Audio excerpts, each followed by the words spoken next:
ลอยเมียนมันเรียนใจเพื่อบันเตะให้เอาเก๋ๆดอกเกยอักษรตั้งใจรอให้แต่ยงประจำทางเนี่ยตั้งแต่เลยแก้มันสองนี้รู้ไว้ตอนนี้ตั้งจิตนี้ตั้งจิตใกล้เก่าเจียดโกโกโมตาช่วยช่วยโยดอทอดอทอนาตาทอดอทอโนปะปะโกโมโยโรโลโกสหลาอาลาฮาซาโกโลโรโยโมโกโกปะบอนโนโตโตทาตานาโตโตทาดาโยโชโยชาจองโกโกโกโกโยมเอ้ยเย็นมัดกงใจตายในใจดำเกบาปติดน้องจิตนี้ในเชียนมุกเรียนมัดสัตว์ให้พูดแต่เรียนทัวนั่งซ้ำในกระไดหรือเอาไอ้บานกระไดประหยัดเจ็ดกายแกยกมาโชคเดมอดเลยปักโยมเอ้ยมาชีวิตโยมเทียบรถมาโซนให้พูดแต่สบายจัดเลยรู้มีออกกันไรเลยให้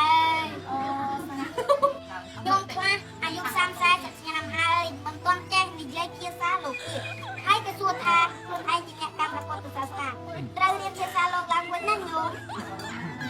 ចឹងបងប្អូនអ្នកគ្នាបងប្អូនដែលគាត់ចង់ចូលរួមបច្ច័យតាមសភាអីយើងចូលរួមតយបានណាថ្ងៃទី18ចូល19ឆ្នាំនៅវត្តស្កូវខាងដល់មានជ័យចឹងបងប្អូនដែលគាត់ចង់ចូលវិភាគផ្សាយតាមសភាអីក៏អាចជើញអ្នកគ្នាថ្ងៃទី19មានបំពេញឧបសម្បទាអូជាពិគុ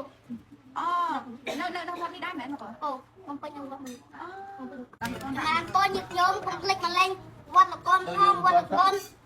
កំសត់ណាស់នៅទីជនបទញោមហើយនៅទីព្រំដែនទៀតថ្ងៃទី18 19បើញឹកញោមមកញោមមកកុំភ្លេចដោះគោញោមអូញោមអើយមកកុំភ្លេចជាប់ដោះគោមកផងណាញោមណាញោមបើញោមមកបានមកចូលរួមផ្ទាល់ញោមអាចចូលរួមតាមមិនខាងក្រៅផងញោមឲ្យពរញោមបានចូលរួមជុំពរកូនហ្នឹងលកូនជនពរញោមមានសុខភាពល្អកុំឲ្យឈឺអាយុវែងសុខចម្រើនបើឈឺសូមមកចាប់ជាតែមកកុំភ្លេចដោះគោនិងទៀនព្រះវស្សាទុកអ្វីទាំងអស់អាចតែគ្រឿងបូជាអូសាធុព្រះអង្គញោមណាដែលអត់បច្ច័យមកធ្វើបុណ្យមកទៅវិញបានបច្ច័យណាទៀតធ្វើបុណ្យជួយទៅញោមលោកកូនអីគេថាចេះគេថាគេគិតច្រើនណាលោកកូនធ្វើមិនឲ្យគិតច្រើនញោមអើយកុំគិតច្រើនពេកគិតថ្ងៃនេះអស់អាចបានអីគិតទៀតចាច់ទៅសាកលកោពេលណាសំតោសូមឲ្យកំពុងរបស់អ្នកជាសស្អយទៅញាទេសុវៈអន្តរាយអន្តរាយកំបីមានដល់អ្នកឡើយសក្ខីទីគេយុខាប្រវត្តិសូមឲ្យអ្នកជាបុគ្គលមានសេចក្តីសុខមានអាយុវែងសាធុអរគុណបងប្អូនអរជីគ្នាអញ្ចឹងបងប្អូនដែលគាត់ចង់ចិញ្ចឹមចូលរួមកម្មវិធីផ្កាយប្រាក់នៅបំពុះនេះនៅថ្ងៃទី18ចូលថ្ងៃទី18បញ្ចប់នៅថ្ងៃទី19នៅខាងវត្តកៅហើយនៅខាងវត្តប្រាសាទក្រហមថ្ងៃទី19មានការបំពុះនេះដែរអញ្ចឹងសម្រាប់បងប្អូនអង្គពុំមីងតាយាយដែលគាត់នៅទឹកដីខាងឧត្តរមានជ័យឬមួយចិត្តនេះអីគាត់អាចចិញ្ចឹមចូលរួមបានមិនថានៅប្រាសាទក្រហមក្តីឬមួយក៏នៅខាងវត្តកើក្តីអញ្ចឹងអាចចូលរួមហើយបងប្អូនដែលគាត់នៅទីឆ្ងាយដែលគាត់ចង់ចូលរួមតាមសភាអីគាត់អាចចូលរួមនៅខមមិនខាងក្រោមបានចាចូលរួមទាំងទៀនវសាទាំងលៀងទាំងផ្កាប្រាក់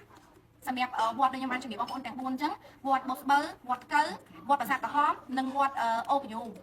ត្តអូមួយទៀតបងប្អូនវត្តស្អាតទៅដឹងពីព្រឹកមិញវត្តស្អាតនៅថ្ងៃទី20បងប្អូនចាអញ្ចឹងគាត់នៅស្អាតនេះអាចចូលរួមបានដូចគ្នានៅវត្តស្អាតចាអរគុណ